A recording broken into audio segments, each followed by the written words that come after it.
Hello everyone, this is Zeeebo and welcome back to yet another Z-Bears guide video. So in today's Z-Bears Day 1 Dream Realm guide for Orson, we're going to run through Orson's kit, recommend my best teams based on my own account, and then discuss the different substitutes, the different units you can use, and why you want to use specific unit for this boss itself.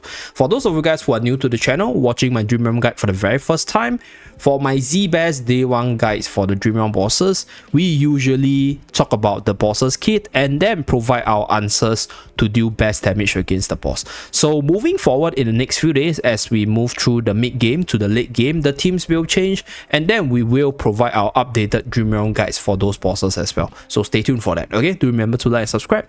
And with that disclaimer out of the way, let us start with the skill set for this boss.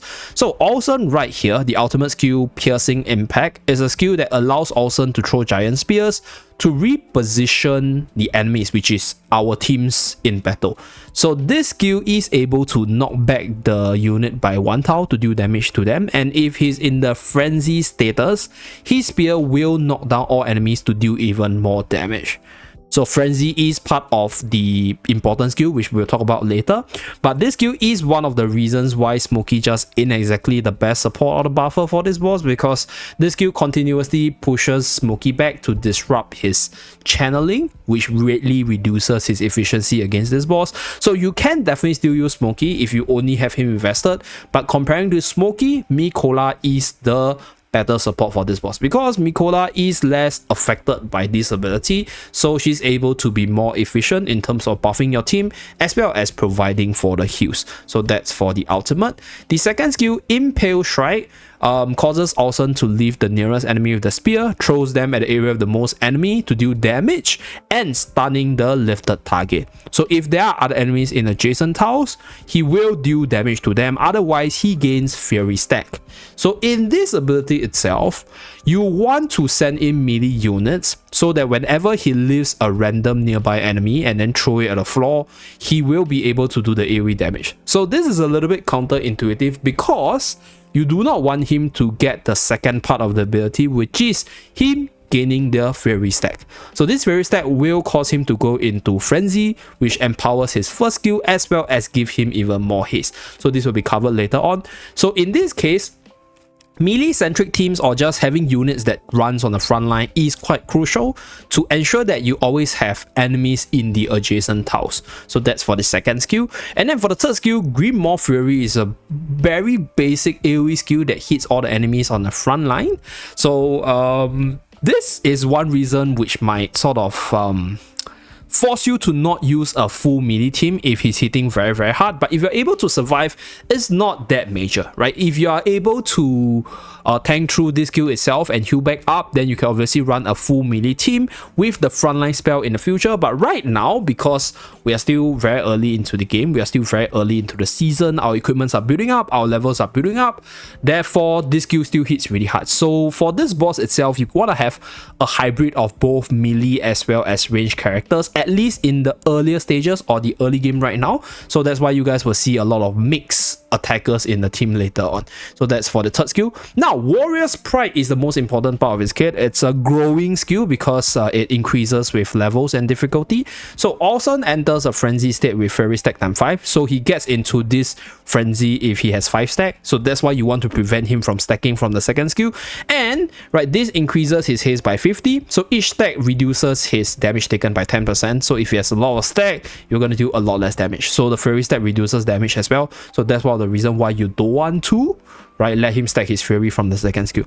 So when Orson loses all Fury stacks, he will exit the frenzy status until he recovers all Fury stack, and when inflicted by interruption effect, which are all your stuns, your control, Orson remains untouched and can still cast his skill, but loses 1 Fury stack for every 2 seconds of the effect lasting on him. So this one is important. Later on, I'll talk about why. The lost Fury Stack is restored after 10 seconds. So increase in level increases the numbers on this skill. So first of all, right, important part number 1 is the frenzy state. So With more Fury stack, he will enter the Frenzy state, which will empower his ability, giving him more haste as well as more damage on his skills. Secondly, having a lot of Fury stack also reduces your damage output. Hence, you want to reduce the Fury stack with the second part of the ability, because if you take a look at this second part, super duper important, he loses 1 Fury stack for every 2 seconds the effect lasts.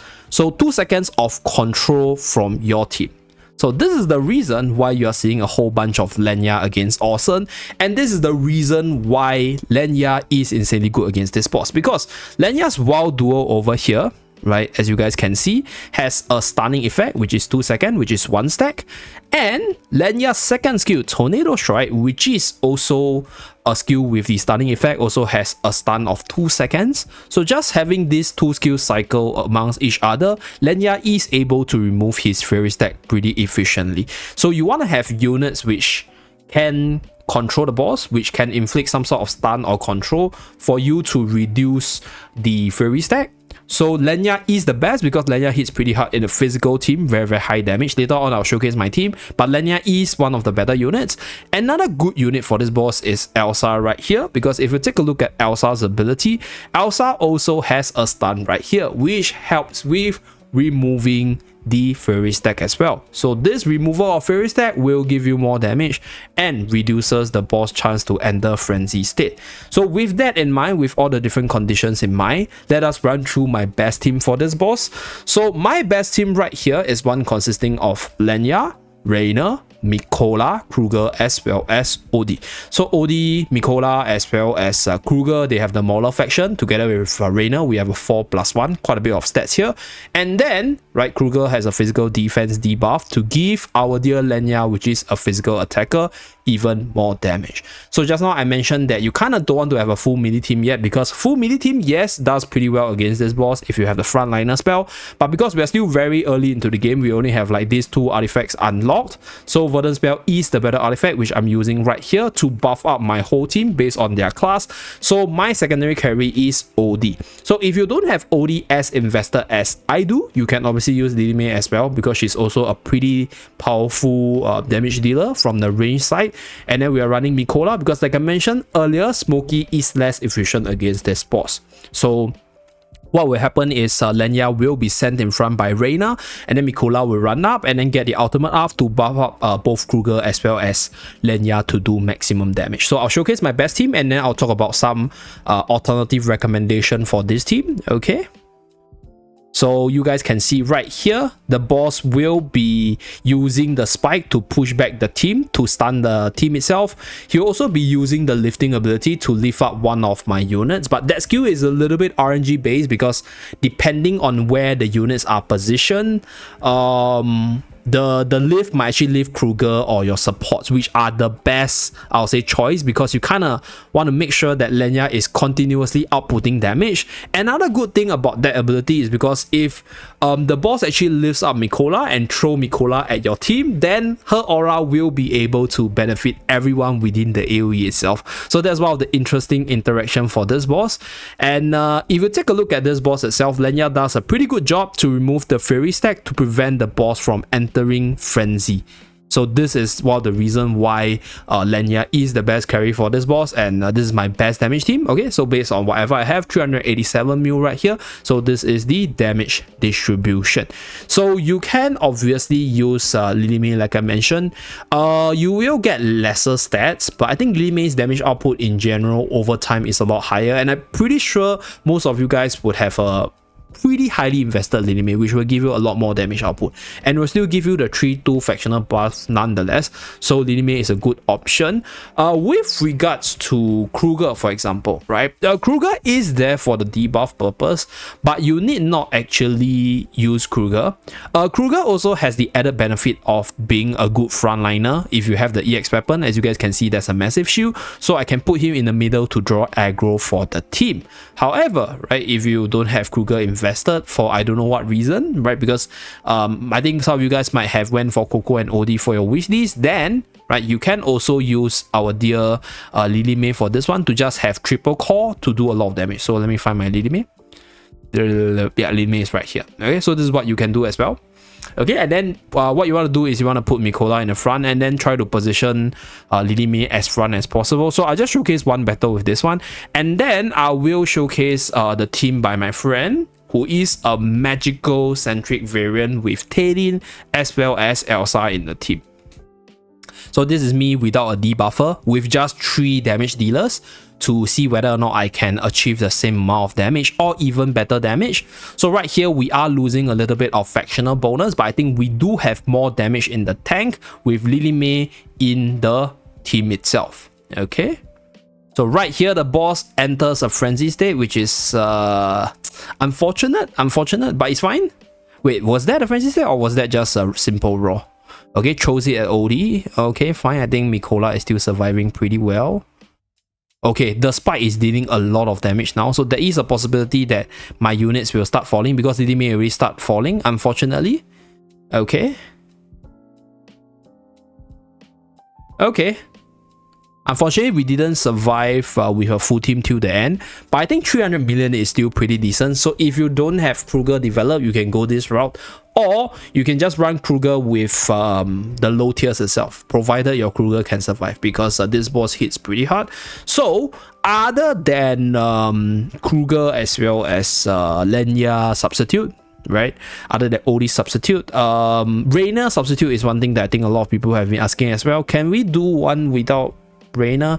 Unfortunately, Reina as a character right now is relatively irreplaceable in a sense, because by sending in your carry, which is Lenya in our case, we are also giving Lenya some heals to make sure that our Lenya lasts to the end of the battle with the highest probability possible. So with regards to Reina's case, I'll strongly recommend you to invest in Reina as usual, but if you don't have Reina, what you can do is you can also use Smokey.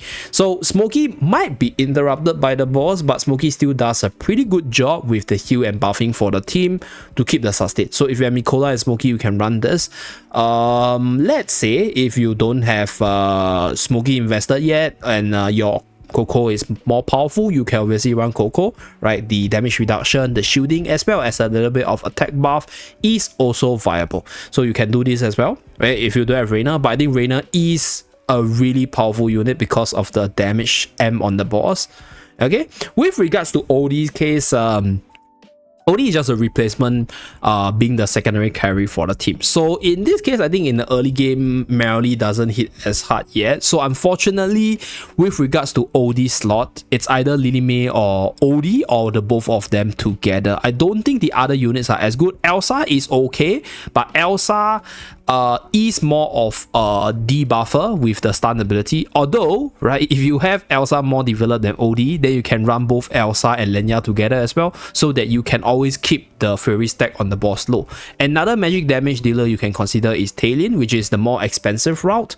So if you do have Talon investor, you can try using her. In fact, I'm going to showcase the team that my friend shared right here, Mr. Warikun. So we're going to run through the replay by him. Okay, so this is the magical team variant, 399 M right here with Talon as well as Elsa and OD. Okay, so this is the formation. Sending in Talon with Reina so that the heals from Reina's dynamic balance can keep Talon healthy. And then we have Elsa to stand on the front line to proc the ultimate and then remove the Fury stack as much as possible with the ultimate spamming. And then OD for the magical damage as well as Mikola for the buff. So without further ado, let's run through the replay. Okay, run through this replay, and then once we are done with the replay, that's it for this video. Okay, so for Orson's case, this boss is still relatively new, and in the mid game, I think things might change because Lenya right now is insanely powerful, right? There is still another artifact which could further empower Lenya, which is Frontliner spell, which we haven't get yet. Even 1 week into the test server, we still haven't gotten it. So I'm pretty sure that is more like a mid-game artifact that we will get. So with regards to the best team itself, I think this should still be the best units moving forward in the next few days, and Verdant spell will probably be the best artifact until we get Frontline. Maybe even the Rip type spell, which is this Star Shard spell like artifact, which procs additional damage and debuff based on the ultimate your team casts. So right now, I think Verdant will be the best artifact. So do train up Verdant if you haven't yet. Very good artifact all around, both for the Dream Realm side, for your AFK content push, as well as the PvP side. Okay, so in this team itself, Talon is both a damage dealer as well as a healer for the team. And you have all the different conditions I mentioned earlier. Okay, so this is for those of you guys who do not have Lenya, but you have Elsa as well as Talon built up. Also pretty decent damage there. So that's pretty much it for this video. Thank you very much for tuning in. Do remember to like and subscribe to see more. See you guys again in my next video. Bye guys.